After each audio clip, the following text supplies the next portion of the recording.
Casey, another week. We're back. How you doing? Jacob, I'm doing excellent. Another week of the NFL under wraps, and that's my phone going off, I'm pretty sure. Oops.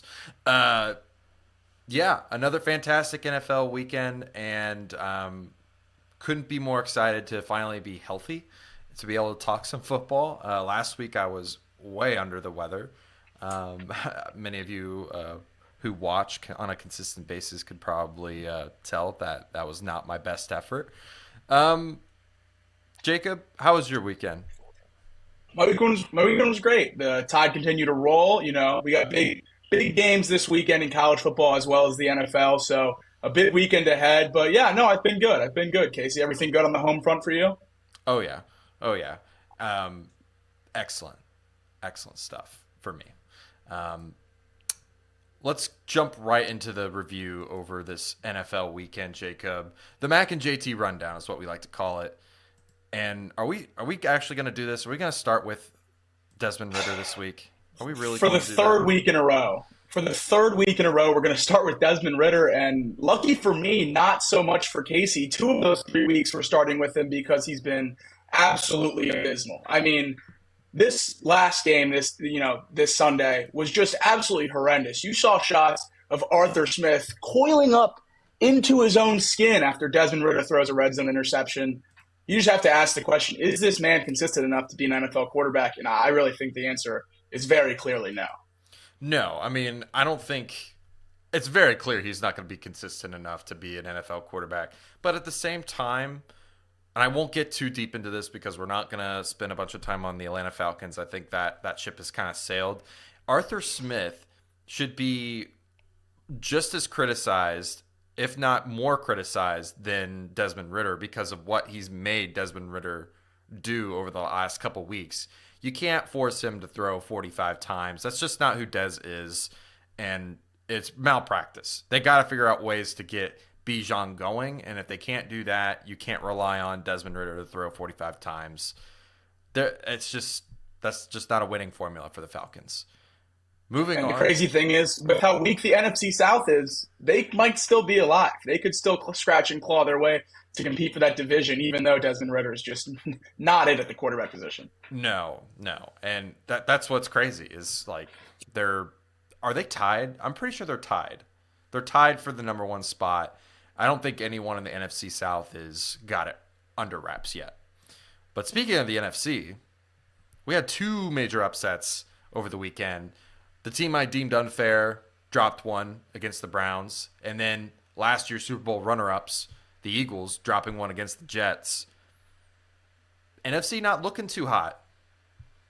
Yeah, maybe not, but the NFL, it's an every any given Sunday league, and any team can beat any team. And the Lions and the Eagles, or not the Lions, sorry, the Niners and the Eagles this week, they just got beat. They got beat to inferior opponents. And I think if you played those games 10 times over, those teams probably win 9 out of 10 times. But it didn't happen on Sunday. Granted, the Niners did everything they could to win that game. Jake Moody, man of Michigan, shanking a field goal in front of his entire family in his hometown stadium.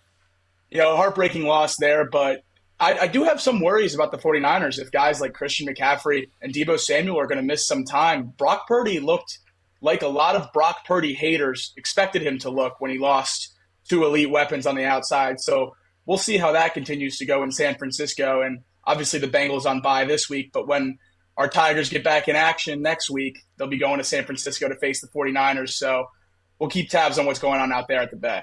Yeah, I'm actually not as concerned because of the injuries they sustained. I mean, they lost their left tackle. They lost their arguably their number one receiver. He's been the number two most of the time this season, but he's still a dynamic player at that. Christian McCaffrey, a MVP type caliber player. Those things combined, I think, just led to a poor performance. On top of that, they're playing a historic defense right now. The Browns have been absolutely just tearing teams apart on defense. I wasn't surprised at what happened. And even so, I mean, Brock Purdy led his team down the field, got them in field goal range after a miserable day. He got them in a position to win. That's what I care about the most. when it matters, are you going to be able to drive the ball down the field and get your team in a position to win? They couldn't get it done today because of a missed kick. It is what it is. I'm not too concerned Now, about look, that.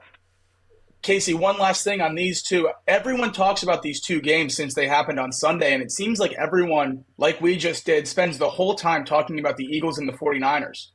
Well, teams won those games as well, and the Jets proved that if they just had a league average quarterback, they would probably be a legitimate AFC threat.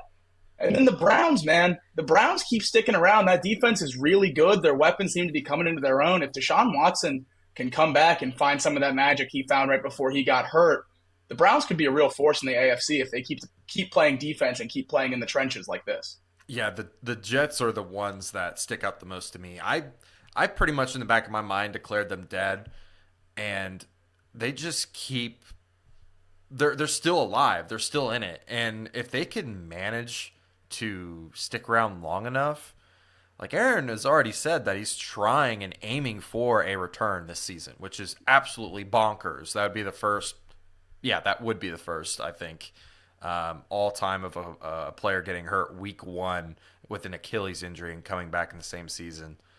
But yeah, He said he's shooting for January, which would be 2 months shorter than Cam Akers, who currently has, I guess, the record for quickest Achilles injury recovery time, which would just be unbelievable. And to see him already walking around the facility without crutches, throwing the ball on the field, seemingly bouncing around, having some mobility in the lower body there, it's really fascinating. And you have to wonder, maybe Aaron Rodgers is doing something right in those dark caves with those weird medicines. His Achilles seems to be healed in record time. there is a. My father would always say that there is a power to the mind, and if you believe something with all your mind and soul and being, that you can achieve anything. So maybe he's on to something there. Let's move on to something that's very, very mind blowing. The Dolphins are on record pace, and it's not just one player. It's not just Tua. It's not just Tyreek. I mean, it's the running backs. It's everybody. This whole offense has just been lights out.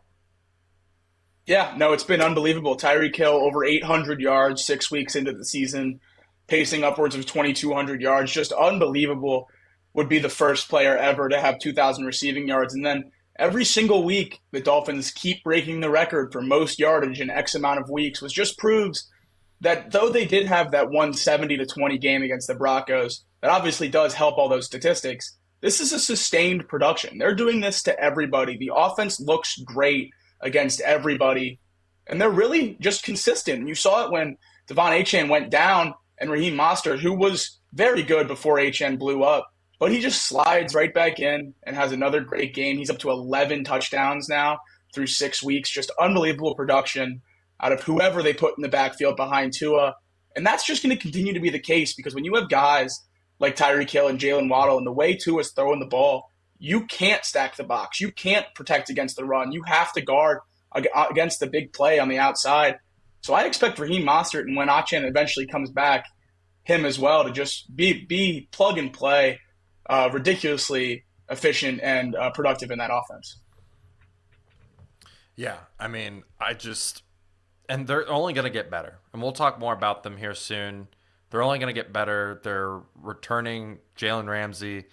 That's going to be a big boost to their team in general. But, man, McDaniels, he is a genius. And he just – that team is a track team, and they run laps on everybody. So keep an eye out on them. Tyreek Hill's almost got 1,000 yards. He's currently on pace to also break 2,000 receiving yards this season. That would be a feat in itself as well.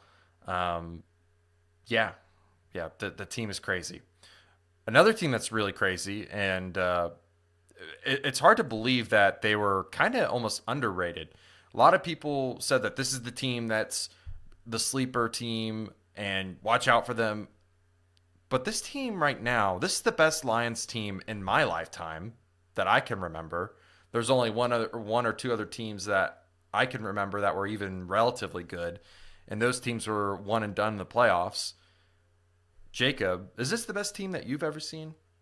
or I the Lions certainly team? think it is.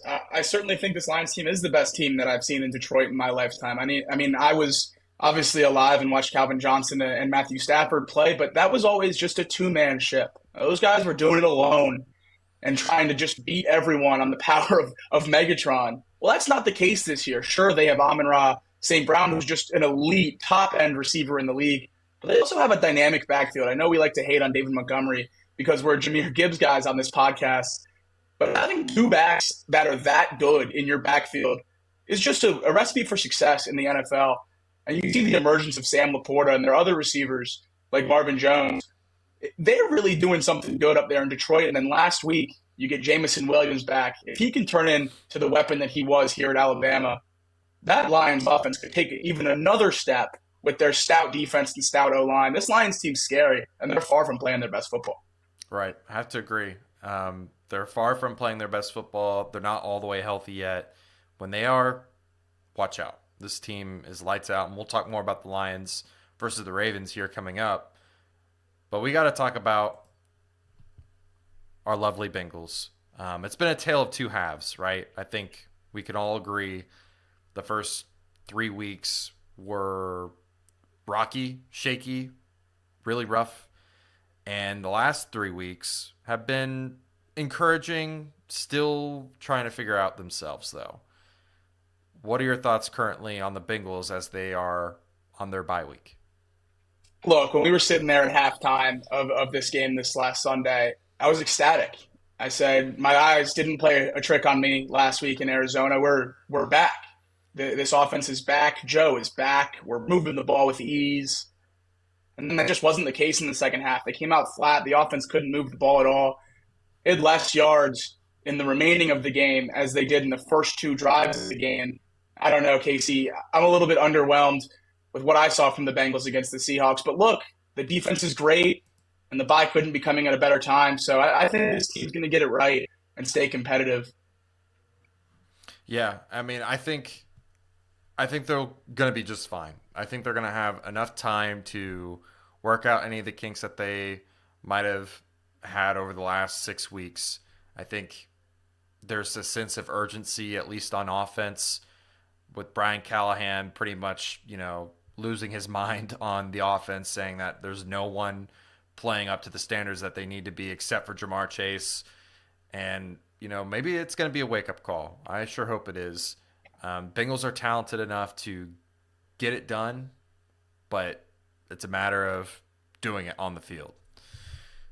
And now, Jacob, I want to briefly talk about the other tale of two unworthy and untrustworthy quarterbacks. Dak Prescott and Justin Herbert played on Monday night, and you almost felt like it was hard to tell who was going to win that game because you knew that both these quarterbacks love to choke when it matters most. And guess what? Justin Herbert, he's the biggest fraud out of all of them, in my opinion. I think when it matters most, on a big game, on a big stage, when you got to get a win, Justin Herbert always folds. And I was telling this to Tom, and I don't have exactly the games or the numbers that back this up, but they get put in these situations where they're always in a position to either go down and score to win or put the game away. And they do it good enough to beat bad teams, and they don't do it good enough to beat good teams. And quite frankly, in all honesty, the Chargers weren't even in that game, in my opinion. They got lucky. They got lucky on that muff punt, and were able to score that touchdown. And that made it a closer game than what it really was. Look, when someone tells you who they are, you have to listen. And since Justin Herbert entered the league in 2020, he has 13 interceptions in the fourth quarter of one-score games. That's 5 more than any other quarterback in the league during that time. Justin Herbert just can't get it done. And no one likes to give him any hate for it. It's all, the Chargers, because we saw what they did with Phillip Rivers, where they had these same kinds of issues. It's, the defense isn't good enough. The weapons are banged up. It's never Justin Herbert's fault. Well, last night, or Monday night, the Chargers had 5 sacks. Keenan Allen had a career game, and it fell on Justin Herbert's shoulders there at the end. And what does he do? He sails the ball on a wide open wheel route to Keenan Allen. He misses another wide open pass to Josh Palmer, and then he throws a pick to finish the game. I mean, I just can't keep doing this with Justin Herbert. Everyone wants to compare him to the top echelon of quarterbacks in the league, and he just has never won when it matters most. Yeah. And, what's funny is the game came down to the Cowboys defense basically winning it for Dak Prescott, which is kind of funny and when you look at it from that direction as well. Let's move on to the last point, and that's the injury bug is pretty much a full-on plague at this point, and it gets like this every season. We're going into week 7 now, and we have a list of injuries to talk about just very briefly. Jacob, do you want to list some of these really quickly? Of course, yeah. We have 4 quarterbacks go down over the weekend to add on to the list of guys we've already seen go down so far this year. Justin Fields, Trevor Lawrence, Jimmy Garoppolo, and Ryan Tannehill, all 4 go down this weekend. Tannehill was a very unique situation. They were playing over in London against the Ravens, and he had to go get an X-ray in the tunnel. Well, the Titans tunnel, the X-ray machine was in the other locker room, so he had to stand at the edge of the tunnel with his presumably broken ankle for 20 minutes while they waited for the cart to come all the way around the field, pick him up, and drive him to the other locker room. Wow. If that tells you anything, it tells you that London is not ready for a full-time NFL team. They're not ready for these Super Bowl talks. There's still some way to go to set everything up over there, but that's just a heartbreaking injury for Ryan Tannehill. Jimmy Garoppolo, he had a scary back injury. They actually rushed him to the hospital in an ambulance playing out in Vegas. He seems to be okay. He's been out of the hospital for some time now, but there hasn't really been an update on him. Lane Johnson, I know that was a lower body injury, but I haven't seen any updates on that. Casey, I don't know if you have on that front.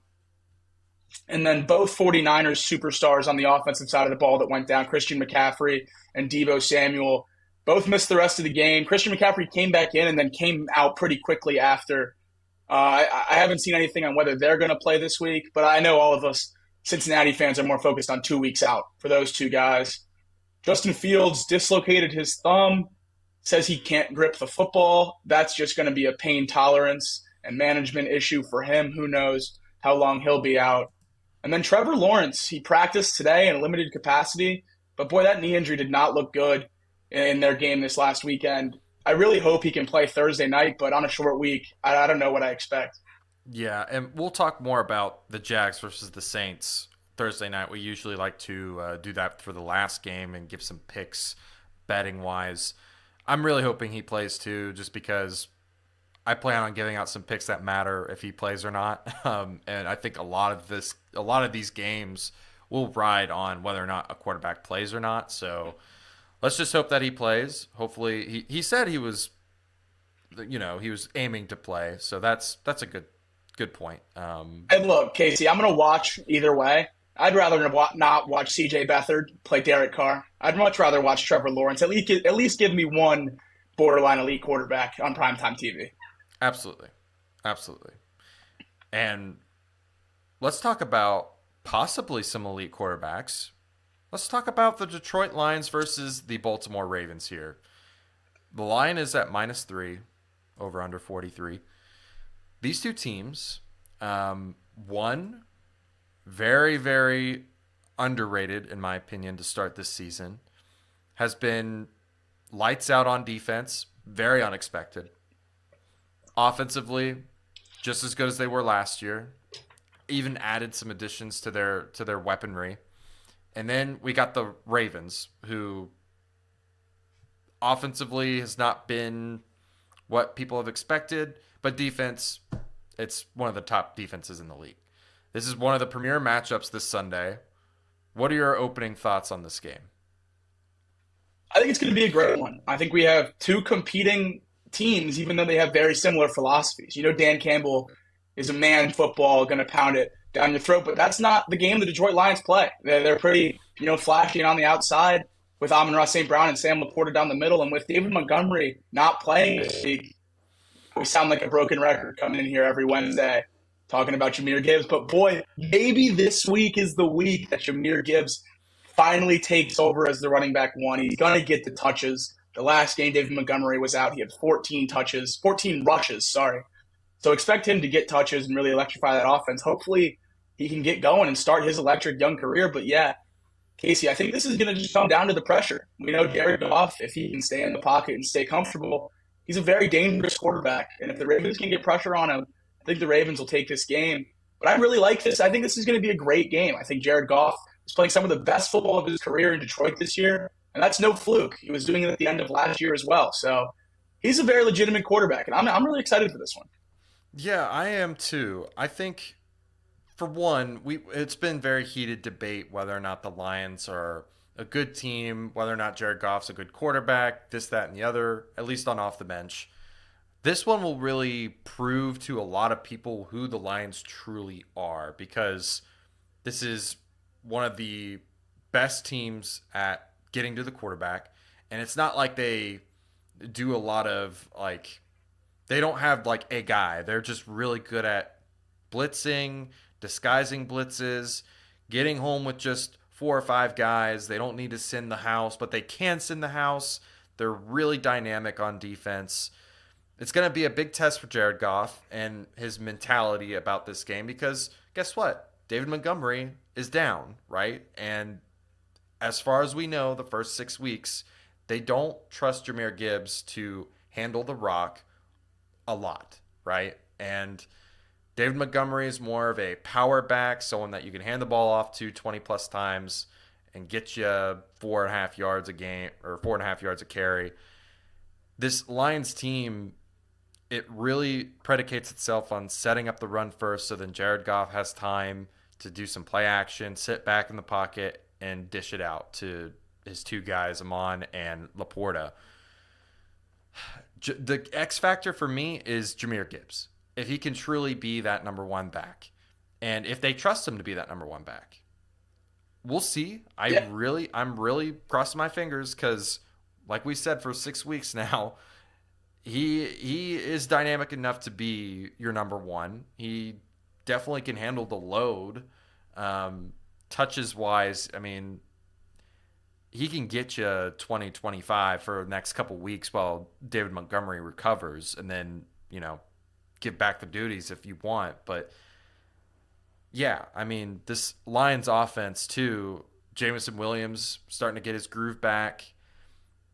I'm looking forward to this matchup the most. This is between a top offense and a top defense. It's going to be lights out. And then I see that you have written here too that, Jared Goff is a different quarterback when he's playing away versus home. Look, Casey, so in Jared Goff's career with the Lions, it's been a tale of home and away. There's not a quarterback in the league with a bigger split on home and away. And I'm not just talking about one stat. I'm talking about everything. He's 20 points better passer rating at home. He is nearly 1,000 yards better at home. He has 27 more touchdowns and 2 less interceptions in just 2 more games at home for the Detroit Lions. 3 of their next 5 games are at home. One of those road games is against the Chargers in LA. And if I know anything about Lions fans and how they're receiving this turnaround of that organization, they're going to pack that stadium in LA. I think it's very reasonable to be saying that the Lions could be sitting here 8-1, 9 weeks into the season. Just unbelievable to think about what they've been able to do up there to turn this around so quickly. We just spent a lot of time on the offense, but the real reason why they've turned it around so quickly is what they've been able to do with the defense. It's truly unbelievable. They took Aiden Hutchinson and James Houston in the same draft, and they led rookies last year in pressures. Aiden Hutchinson's kept it up this year. James Houston has also been just a great addition to the team. The secondary got banged up earlier in the season, but Brian Branch slid in as a rookie, and he's been playing great. Emmanuel Mosley goes down, but it seems to just be next man up everywhere across the defense for the Detroit Lions, and they're doing it. They're really succeeding with guys that just shouldn't even be out there when you look at the rosters, and they're playing pretty well. Yeah, their front 7 has been truly unbelievable. Aiden Hutchinson leading that group. I think he's the driving force for this team, and that's okay. Every team is different and built different ways. I would say The 49ers relied on Nick Bosa for a long time to be really good on defense. It happens, right? You sometimes just rely on a guy a lot. But let me tell you, Ali McNeil, their defensive tackle, he's really stepped up big too. And Jack Campbell and Alex Alonso, I think that's Anzalone. Anzalone. Those guys too have really solidified their run defense. So those two things combined have really just took this defense to another level. I mean, it was so unexpected to see these guys both, or to see all these guys kind of like take that step up all at the same time, right? I was expecting maybe they'd be really good at rushing the passer, give up a lot of yards on defense as Jack Campbell kind of gets into the groove of being a middle linebacker in the NFL. Well, no, I was completely wrong. I mean, their defensive line is ready, and they've just proven it the last 6 weeks that they are a talented unit, despite some of the injuries in the backfield too. I mean, think about it. I mean, Chancey Gardner-Johnson, their safety, has not played since week 1. I mean, that secondary could be a whole different unit with that guy out there too. I mean, very surprising group this year, the Lions defense. You're absolutely right, but this week is going to be no cakewalk. I know the Lions played the Chiefs in week 1, but I don't know how I feel about week 1 games. Everyone's still trying to get the ball rolling. So if you eliminate the Chiefs, this is far and away the best offense that the Lions are going to play so far this year. They have not really been tested on the offensive side of the ball. The Ravens offense still isn't quite clicking. We were promised when Todd Monken came in that Lamar was really going to start to air that thing out. They brought in Odell Beckham. They took Zay Flowers in the first round. They signed guys like Nelson Aguilar in free agency to try to bolster that receiving core. It just hasn't came to fruition yet. But Lamar looks great. Lamar looks very comfortable in the offense. He's hitting throws, even if the receivers might not be catching them all the time. Lamar's been great, and the Ravens seem to just be this far away from really turning it on and starting to roll in the AFC. Yeah, I mean, you can't take away.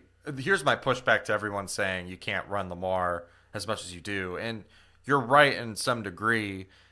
Out of the 6 games he's played, he's carried it 60 times, so that's about 10 times a game. That's probably too much. You probably want to limit it more to like 5 to 7 times a game, as much as you can, right? And maybe not run a bunch of design runs as well. I mean, that might help a little bit too. But yeah, like Lamar, his receiving group has really let him down so far this season. I think Zay Flowers is a good receiver, but the rest of the guys are very suspect. Orlando, not Orlando. Odell Beckham Jr. My lord, keep wanting to say Orlando Brown Jr. Odell Beckham Jr. has not been the same. Their past number 1 receiving pick, he's not even on the Rashad Bateman. Rashad Bateman has not played very well this season either. Mark Andrews has not really got a lot of looks this year as well. Like 34 targets, it's second on the team, right behind Zay Flowers with 48. So, I mean, they're trying to hit the receivers more this year. And I think it's just an adjustment period, right? And it's possibly a personnel issue too. But despite that, Lamar's got them at a reasonable record, 4-2, and he's got them in a position to put a good lead on the AFC North at 4-2. Everyone else is 3-3. I think for this offense, it really took a hit with the running backs all getting hurt at the same time. When they start getting some guys back healthy, I think that they'll be a little bit better because they'll be able to run the ball a little bit more. But for me, that's not even what makes the Ravens good. For me, it's their defense. Their defense has just been lights out. And it's hard to believe because it's not like they have some game record. None of their guys are game records. They just all play exceptional football. All of them play above average to really good football. What are your thoughts on this Ravens defense? They play team football. That's exactly what you're talking about. They don't have a stud out there other than Marlon Humphrey. I know he's struggled a little bit this year, but I still put him in that upper echelon of corners in the league. But look, they're all playing together, and it's a bunch of guys making a name for themselves. It reminds me a lot of the Bengals defense a couple of years back, just really turning it on with a bunch of names you didn't recognize outside of Cincinnati at the time, but obviously in this scenario, it'd be outside of Baltimore. Kyle Hamilton looks like one of the best safeties in the league.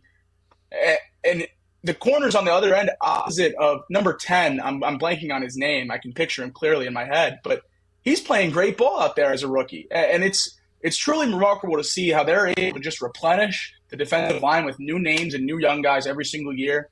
And their linebacking core with Patrick Queen and Roquan Smith is at the top of the league. So, yeah, I mean, that Ravens defense is nothing to scoff at. It's a really, really powerful group. I think that all comes back to John Harbaugh and the culture that he's built over such a long period of time in Baltimore. That Ravens defense has always been a really stout group.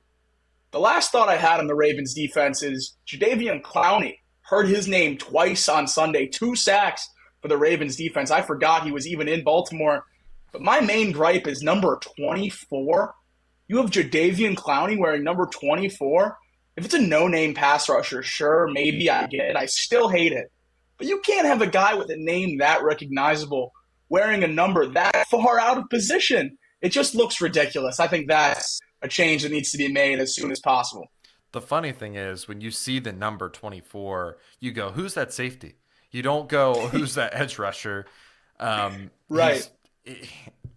Anyways, it is a little funny that Clowney is number 24. He's one of the only like D linemen that have like a really unique number in the league, and yeah, just so I don't know why 24. I would love to know why. Maybe it's because that's his favorite number, or there's something more sentimental to that. But yeah, either way, he has to change it.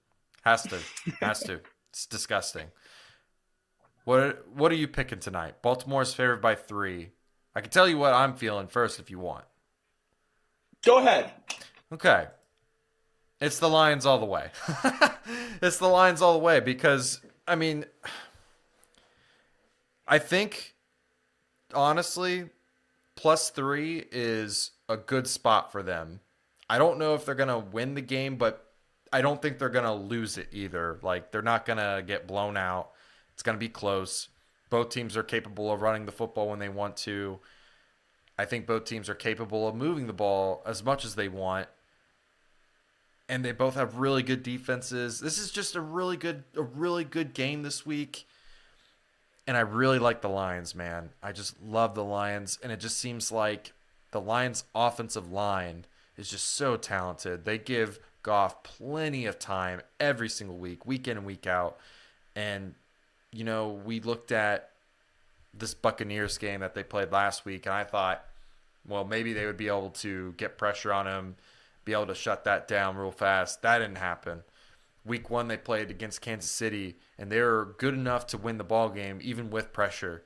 So, for me, +3 Lions, I'll take that. When it's so close, like when it's splitting hairs, I'll take the underdog all day. I totally agree with you. I'm going to go with the Lions as well. But I think it's absolutely crucial that you're getting the full 3. 2.5, I don't feel nearly as good about the Lions. I think you need that full 3. Yeah. And then I also think you take a look at this on Sunday. If 60, 70% of the handle is on the Lions, which it seems like it might be at this point, people love that +3, then I'm going to get out of there. I think this is definitely a place where the Lions are in a risky spot. They're going to Baltimore. Baltimore hasn't played great yet. They could definitely turn it on and make, a relatively inexperienced Lions group really struggle. So I'm going to keep an eye on this one, but as of right now, at the full 3, I'm going to stick with the Lions. Fair enough. Let's move on to the next game of the week that we want to cover. Chargers versus the Chiefs. And maybe this is a little bit of a nod to the Chargers being somewhat legit. They're not, in my opinion, going to be some type of world-beating team like they've been made out to be in years past. It's a good roster, right? They're just not capable of winning games when it matters.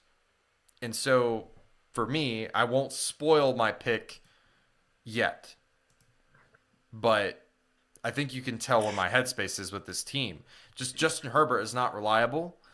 Um, you said it perfectly there, Jacob. He's just not reliable. He's like Kirk Cousins in prime time, except it doesn't matter if it's prime time. It matters if it's a game that they need to win or not. Right. And so, Yeah, look, Justin Herbert's upsetting to me because he shows every single physical tool of being an elite quarterback, and he has those crazy arm angle throws that you see from guys like Patrick Mahomes, and he throws the ball 100 mile, and he has all the stats at the end of the year. But look, he doesn't win games, and that's what matters most. And that's why I agree. The Chargers, they just don't get it done for me. Even though when you look at the roster, look at the depth chart, they have more dudes across the field than almost anyone in the league. One of those guys returned this last week, Austin Eckler, his first week back after missing some time with an injury. Casey, putting him back into that offense just did not give it the juice that I expected it to give it. yeah, and they were playing a good defense on top of that. So I won't crush the Chargers this time. But they, like you said, they have to get him going. They can't not have a good run game to help support Justin Herbert because we've seen what that looks like. It's not good. It's not healthy for that team. And, my issue is they already have like shown the league that they don't necessarily value him as a top threat in the NFL. I mean, wanted a trade because he wasn't getting paid enough, didn't get it, which is very unfortunate for him because I think he is a top echelon running back in this league. They got to change their mindset. They got to get him the ball, give Justin Herbert a good run game, and maybe we'll see something different. But another thing that needs to change in order for Justin Herbert to have a better time is having a receiver too. Having another guy besides Keenan Allen, because as soon as Mike Williams went down, we looked to possibly Quentin Johnston, we looked to Joshua Palmer, and the tight end group. Just no one's emerged yet as that number 2 guy. And it's really, really hurt this offense. Yeah, absolutely. Keenan Allen has been one of the most underrated receivers in the entire league for probably about a decade now. He just does it year in and year out, goes out and produces regardless of what's around him. And he's doing it again. He's a top 5 fantasy receiver, top 10 receiving yards in the league. He's just doing great stuff out there, but there's no assistance since Mike Williams went down, just like you said. Josh Palmer has been thrust into that wide receiver 2 role, which is really upsetting because they took a guy, Quentin Johnston, out of TCU with their first-round pick, and he just hasn't panned out. We heard so many great preseason, but now with plenty of touches needing to be taken, plenty of touches to go around, Quentin Johnston is nowhere to be seen. You saw him pop up a couple times in the huddle on Monday night, but look, he needs to contribute. If you're going to take a receiver in the first round, you need them to play right away. It's not like some of these other positions where you can sit him and wait and let him grow. Mike Williams is gone. He's not coming back this year. Quentin Johnston was the long-term solution for that. Well, that timeline just sped up. And number one, it's your time to play. And if he's not ready, then you have bigger issues going on in Los Angeles with the Chargers than just this season. Right. And not only just that, let's talk about the defense for just a moment. I said this, I think 2 weeks ago, play very undisciplined football. And again, I kind of burnt them a little bit in the Dallas game. This week, they play not the Chargers. They play the Chiefs, and the run game that they have, developing there in Kansas City, it's going to be very hard for the Chargers to do what they want to do on defense, which is just go after the passer, and that's all they want to do. They will just let you run all over them all day, every day. And it's not good. It's not good, Jacob. This is not a good look for them coming up. No, not at all. Their defense against the run has been absolutely horrible in the bottom third of the league. And look, the Chiefs have shown a commitment to giving the ball to Isaiah Pacheco. He's been the no questions asked lead back in that offense, getting double-digit carries every single week. he just hasn't quite broken through yet. He's over 4 yards per carry on the year. The last 2 weeks, really in that feature role, he's been sub 4 yards per carry. I expect that to really change this week against the Chargers, take advantage of that porous rush defense, and really have a big game. I'm waiting on him to really break out and put himself maybe in that conversation to be a legitimate feature back. I know people still have their reservations since he was a seventh round pick and has only produced for roughly, 10, 15 games or so. But Isaiah Pacheco has been really good and really productive since he took over last year. I'd like to see some of those numbers get back up to where they were this year in the featured back role, but I still really like Isaiah Pacheco and love what he's done for that Chiefs rushing offense. Yeah, I mean, I'm just looking now. I mean, over the last, let's see, the last 5 weeks, he's had, or let's do 4 weeks. Last 4 weeks, he's had at least 18 to 25 looks, targets, and carries. So that's pretty darn good. I like that. And I think Pacheco, Pikachu, as we like to call him on the show, he's a very good back. I think he's a very talented running back in that offense. I'd really like to see him get involved more, just like you said. And it was also really good to see Travis Kelce go off in a game where Taylor Swift was. And I know you've got some highlights here. It's just it's currently buffering, so I don't know. He had an unbelievable game, 100 yards in the first half, a career mark for him to start the game. He was on pace to have a career day. Obviously, they shut it down a little bit there at the end. He only finished with 9 catches. But wow, he's so good. He's really separated himself yet again.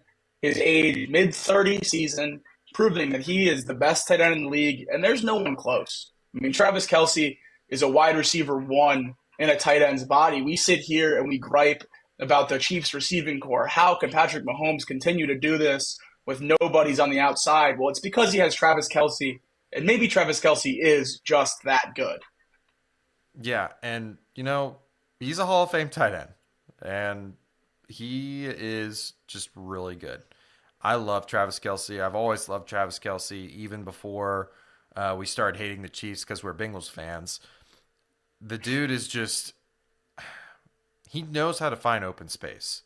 He is a master at finding, like, just look there. I mean, he just found the open space in between the linebackers and the safeties, and he always knows that he should be looking for the ball at all times. He is the security blanket for Mahomes, and, they need him in order to have a dynamic offense. I think we've seen plenty of what it looks like without him, and it's not great. So if he can remain healthy for the rest of the season, I think they'll be okay. But if he gets hurt, nicked up, or if he's out long term, it's going to be a long season for the Chiefs offense. But luckily, which is just crazy because I hate to admit this, but the Chiefs defense is really darn good, man. I mean, that group has just done a giant step up from what it was last year. The secondary has really stepped up. The defensive line is starting to come into fruition. The linebackers were already pretty darn good. What are your thoughts on this defense?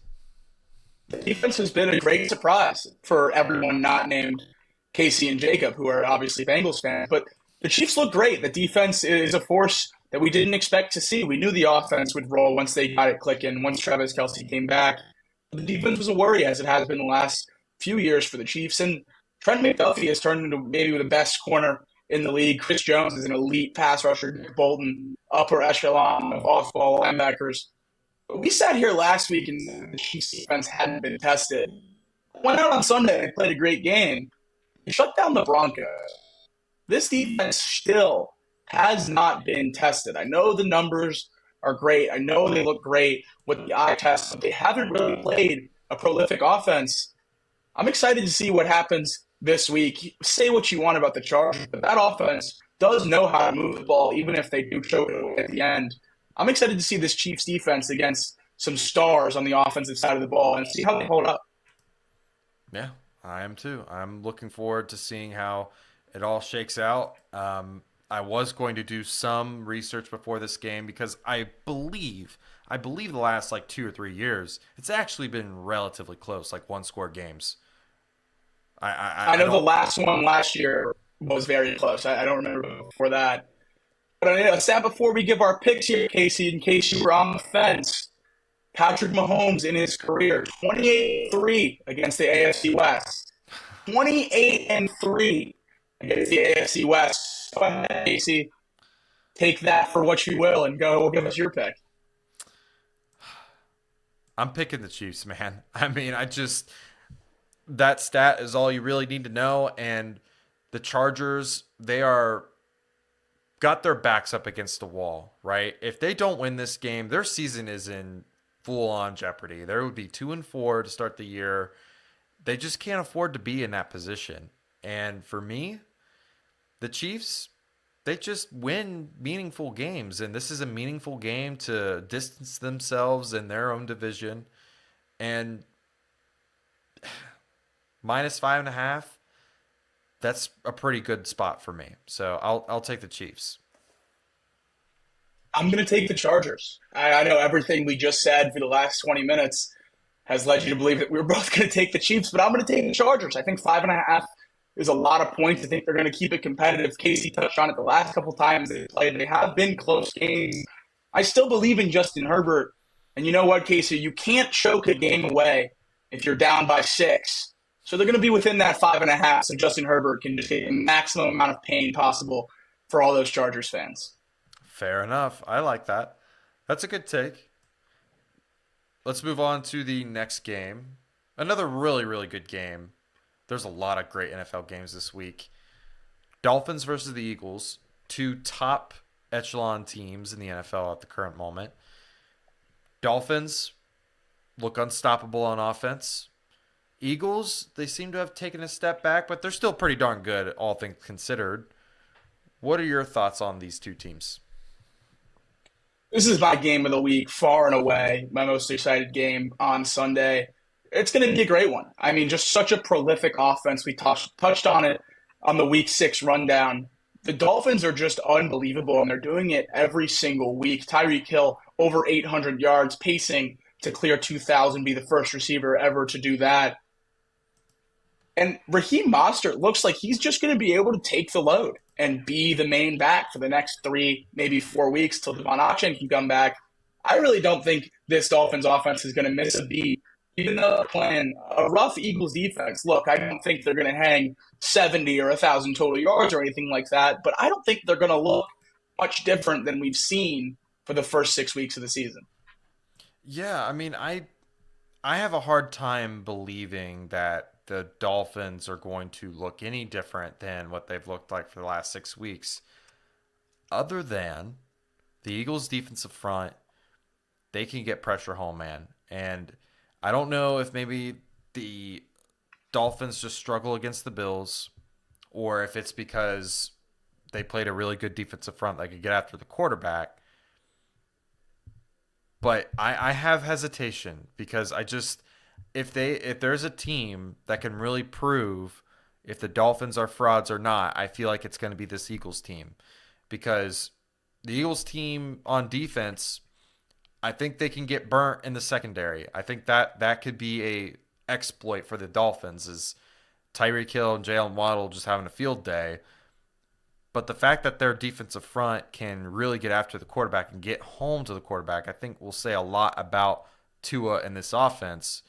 And on top of that, if they're able to move the ball, like running the ball at all on this Eagles team, then yeah, I think they're pretty legit. But the Eagles defense is really what makes them good at this current moment. The Eagles offense has been very hit or miss. It's been kind of all over the place. And it starts with Hurts. Hurts has been so up and down this season, so uncharacteristic of what he was last season.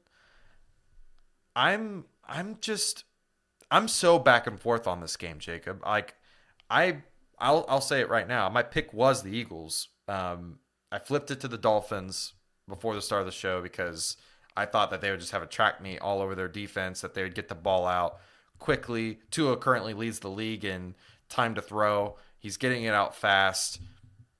this is a track team, yada yada. But that one game against the Bills is just lurking in the back of my mind, and it just makes me feel like I shouldn't put all my eggs in one basket just yet. But at the same time, the Eagles, they've not looked the same. I just don't know what to feel. I don't know what to make of this team, of these two teams, because they're both really good. I know that, but how good are they? Yeah, I think the Dolphins are very good. I think we've seen that. I know they had that hiccup against the Bills, but I do still think the Bills are in the top tier of teams in the league. I think you are asking questions about the wrong team, Casey. I think the question we need to be asking is, are the Dolphins going to expose the Eagles? Are the Eagles even a top tier team in the league this year? A 5 point win over the Patriots, a 6 point win over the Vikings, a 14 point win over the Buccaneers, a triple overtime game against the Commanders, the Rams, and a loss to the Jets. I mean, this team is just not good. They have not beaten good teams. They just lost to a bad team.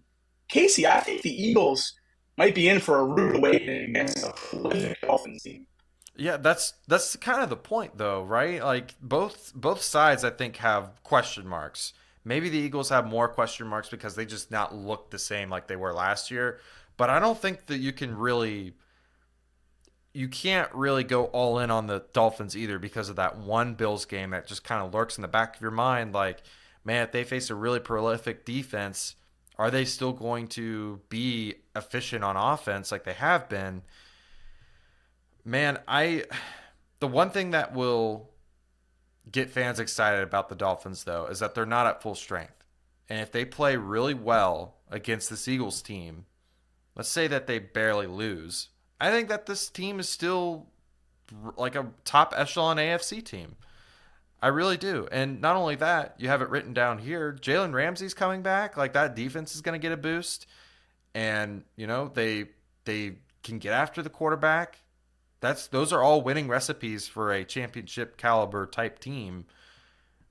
I I guess you are right though in saying that the questions need to be pointed at the Eagles because there's some like very concerning weaknesses going on. They're not able to protect Jalen Hurts right now. The injuries there to Lane Johnson, however long that might be, that could be very concerning. His play has not been great. Yeah, I mean, Jalen Hurts already has 7 interceptions this year, which is the same amount of interceptions as he had last year in his MVP runner-up, Super Bowl runner-up season. That's just not going to cut it. The reason Jalen Hurts worked so well in that offense is because he didn't make mistakes. He was able to run the ball. He was able to get the ball to the playmakers. He is not a prolific passer. He is not an elite arm talent at the quarterback position. It's what he has up here yeah. and his legs that make Jalen Hurts a viable option and a top-tier quarterback in the league, and I still believe he is. I think the Eagles got swept up a little bit too much in all the pomp and circumstance from last year, the big contract over the summer, and they're trying to turn Jalen Hurts into something he's not. Look, Jalen Hurts was a second-round pick. This guy was never supposed to be a world-beating NFL quarterback, but he works harder than anyone, and he makes the right play. Just call the offense, let him sit back and work within the playbook. I think the Eagles are just trying to do too much. You saw the first couple weeks, A.J. Brown wasn't getting the ball at all. It was all Devontae Smith. You had a blow-up on the sideline, smashing a Microsoft Surface on primetime TV. And then these last 3 weeks, it's been the exact same thing the other way. Devontae Smith, 50 total yards in the last 2 games. That's just unacceptable. You bring in a guy like Julio Jones. I wonder why you even do that if you can't get the ball to the weapons that you have in the building right now. Since they've given the backfield fully to DeAndre Swift, taking Kenneth Gainwell back to a running back 2 role, DeAndre Swift has really let loose. He's been a top-tier back in the league, I believe a top 5 fantasy back since he got that running back 1 role. They're going to need more out of him against this Dolphins rush defense because I really think the Dolphins are going to be able to hold up on the outside since the Eagles still can't utilize multiple weapons in one game. Right. Good points. All really good points. But like I said, it's the offense that's not really what makes this Eagles team. It's this defense, man. And when you're able to rush 4 and get home, that's a big deal. Now, like I said, before, the secondary is very suspect. And I think that this is a bad matchup between Tyreek Hill, Jalen Waddle, and that track meet team versus this secondary. If the Eagles defense, and this is the key to the game for all the people that are listening, this is my key to this game. If the Eagles defense cannot get pressure to Tua within the 2.3 or 4 seconds that he's being average on throwing the ball, time to throw, he's getting it out really quickly. If they can't get to him, then it's going to be it's going to be Philadelphia Eagles. It's going to be a Dolphins day all day, and it's going to be a long day for Eagles fans. For me, Yeah, this. for Oh, go for ahead. for me, the line is at -2. I really like the Dolphins, man. I really like the Dolphins. I'm right there with you. I'm taking the Dolphins as well. Look, the Eagles, like you said, they're probably going to get pressure. They've done it all year. They're one of only 5 teams with 20 sacks on the season. They're second in the league against run, 61.2 yards per game, but 27th in the league against the pass, almost 250 yards allowed per game. And let's remember the teams that they've played. We just ran through their roster. No offense even remotely close to what we've seen from the Dolphins. I'm taking the Dolphins +2, and I'm feeling really, really good about it. Yeah, yeah. You convinced me for sure. I was so on the fence back and forth all day on this one. I think the Dolphins are the correct play though for the weekend. And then we got our last game, the Thursday night game, Jaguars versus the Saints. And yes, we know about the injury to Trevor Lawrence and how that could affect things in this game. Currently, the Saints sit at -1, which I found really interesting. I know it's just because of the injury, but I thought that because of what Trevor Lawrence said that he's trying to come back, that I would move a little bit. But I don't know. Maybe Vegas likes the matchup between the Saints. I think there's some weaknesses there, and we'll get into some of the picks later on tonight for betting purposes. But Jaguars, really good on offense. They're pretty decent on defense.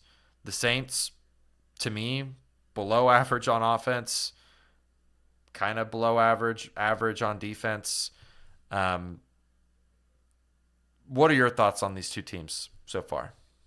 I think London was exactly what the Jaguars needed. They go over to London for 2 weeks, they come back 2-0, and they continue to roll this week. They get another win. And look, the Jaguars right back in the thick of this thing. We just talked about the NFC South and how the Falcons aren't any good, but they might still stick around. And it's the same thing in the AFC South. Look, if the Jaguars aren't going to take that division and run with it, the Titans, the Texans, those teams, the Colts without Anthony Richardson, those teams are not going to be great record wise. You're going to be able to be winning this division 10-7, 9-8.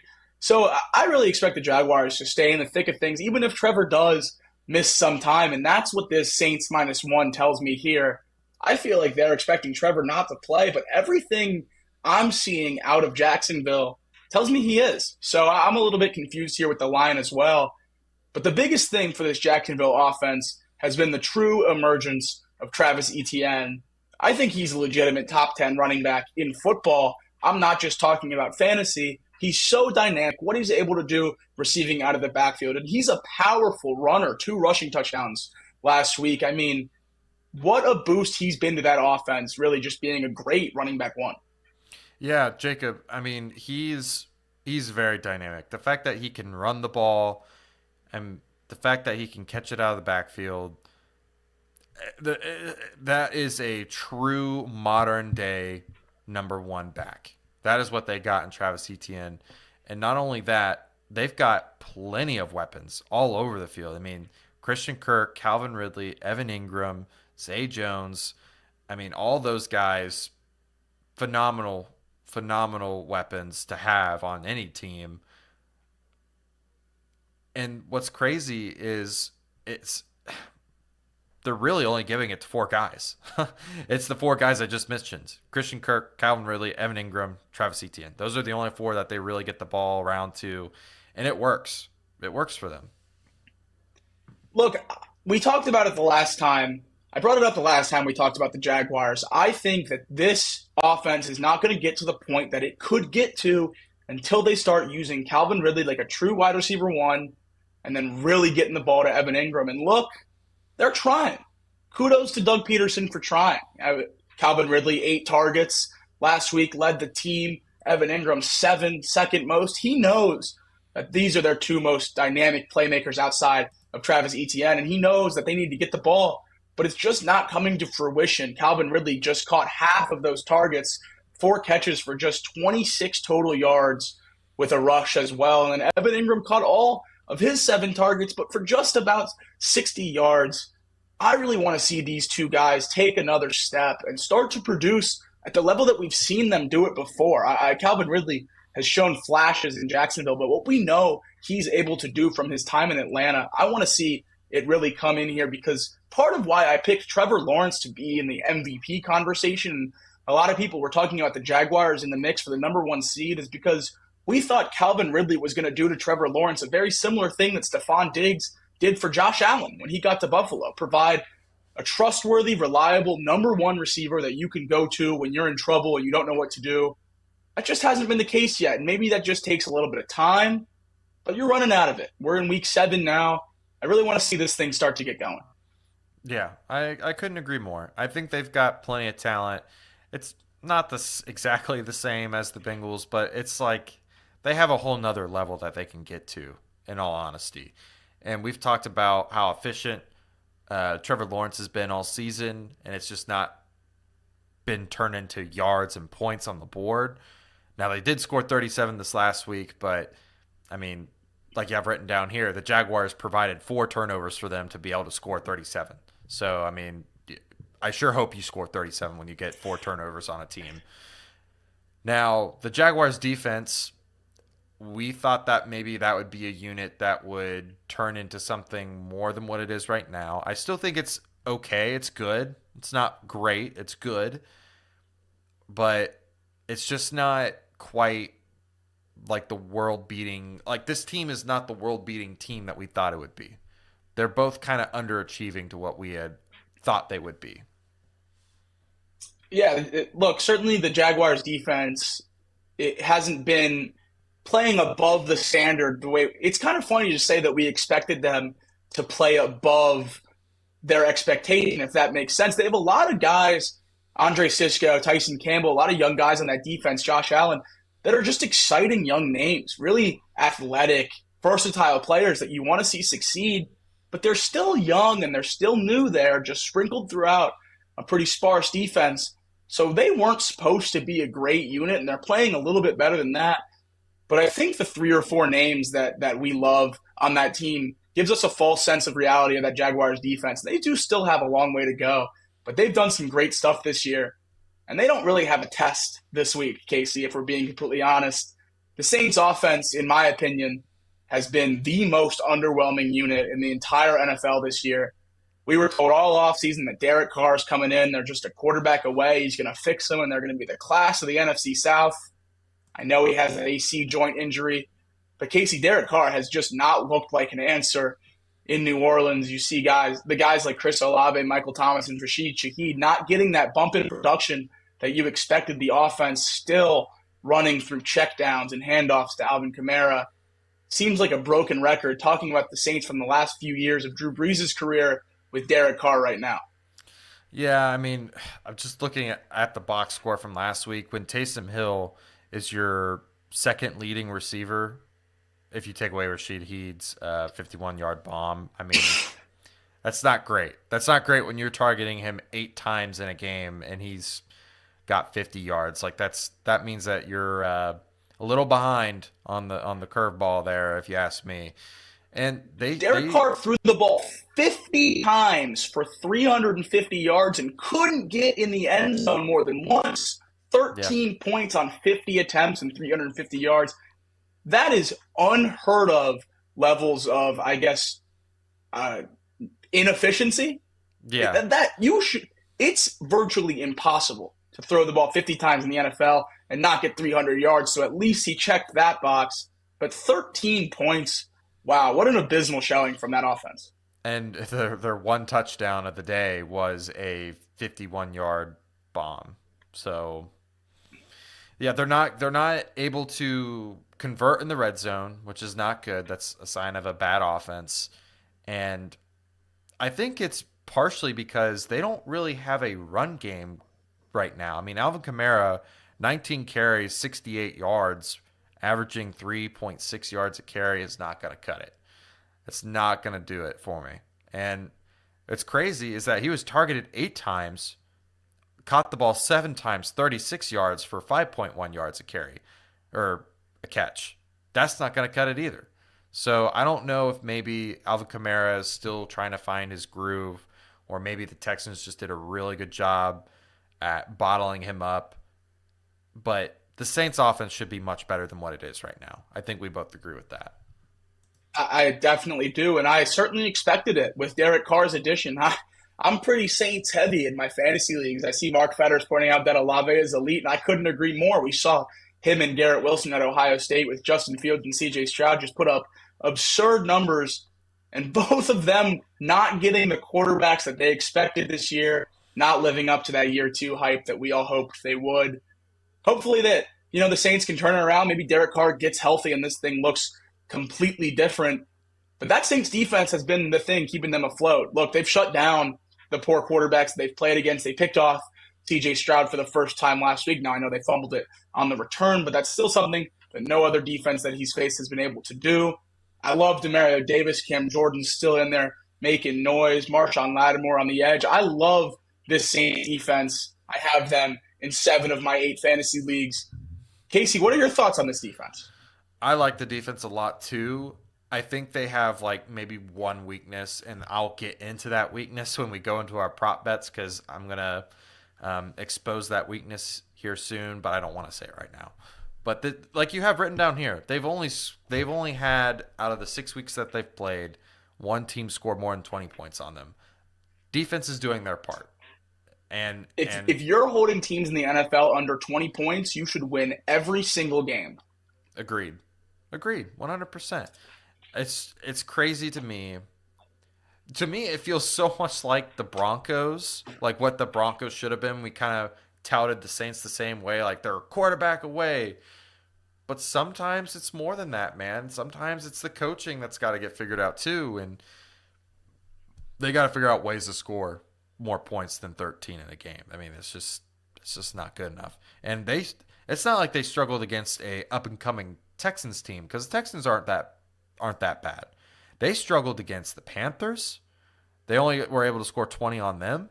They were only able to score 17 against the Packers, and they only were able to score 9 against the Bucks, 16 against the Titans. Like these teams, they're not like crazy or anything. Like it's not like they're playing the 49ers and just not able to get the job done. These are teams that are in the bottom of the league and they can't score points. The only team that they've scored more than 20 points against is the Patriots, and I think a couple of those were touchdowns. So on the defensive side, so yeah, it's not a good look for the Saints team right now. They got to get something figured out. You mentioned coaching, and just briefly, I think it's important to talk about Dennis Allen.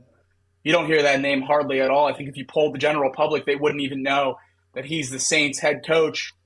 It's borderline malpractice that they still let him coach that team. He's 18-41, a 30% winning percentage as a head coach. That's good enough to be in the bottom 10 all time as a head coach. I mean, that's just unbelievable. You cannot keep walking him out there, contract or not, to coach this team and expecting it to change when he's at the helm because 18 times he's won, 41 times he's lost.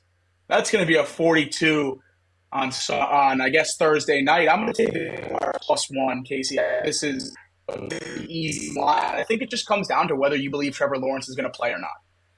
Yeah, I mean, if Trevor Lawrence is playing, I'm taking the Jags all day, every day. Honestly, I would just because it's at plus or -1. I would just take the Jags right now. I mean, -1 or they're +1. I'm sorry, they're getting a point. So if you have any faith that Trevor Lawrence is going to play in this game, you just go ahead and take this +1 and be on your way. Oh, actually, What am I saying? Take the money line. What am I even talking about? If you think Trevor Lawrence is going to play in this game, you take the money line 100%. Um, yeah, that was a yeah. What do you got for props Case, tonight? yeah, look, I know we love to do Thursday night football props on this show, and I just sit here and I give you guys winners every single week. I just Yeah, he try to pad does. your pockets, put food on the table for your families. I'm, just a helpful face in the neighborhood, giving you guys winners. And this week, I might extend my reach. I might get a little comfortable. I have three picks this week that I Ooh. love in tomorrow's game.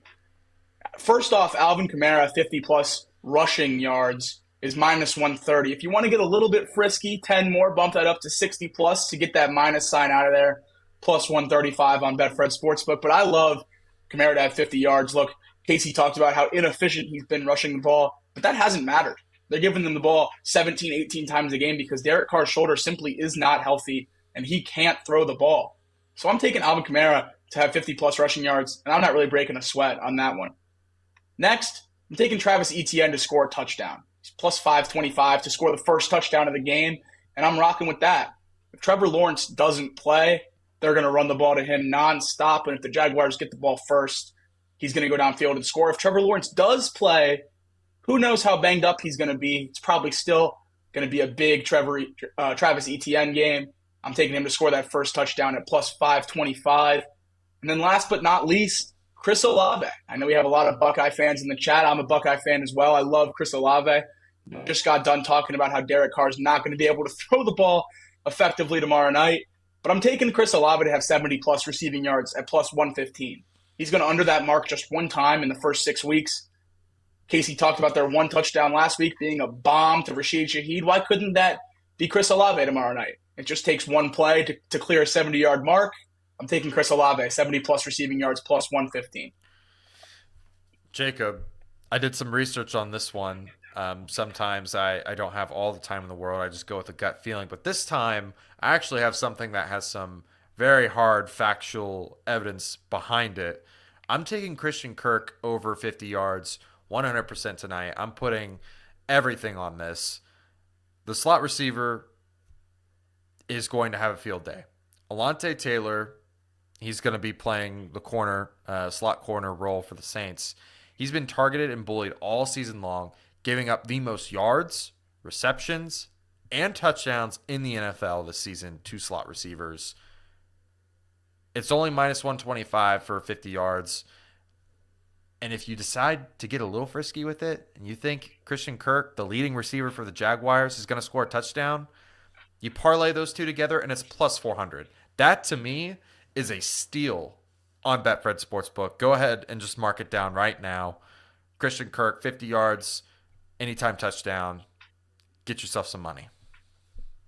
Casey, I love that one. And whenever someone comes to me with something like that, stats to back it up, I'm going to be on the line. So I'm going to come in your hole there, and I'm going to take Christian Kirk over 50 yards without a second thought on tomorrow night. That's a lot of plus signs there, Casey. That's 4 plus signs if you count your parlay as one. We're giving the people more than they could ever ask for when it comes to free money on a Thursday night.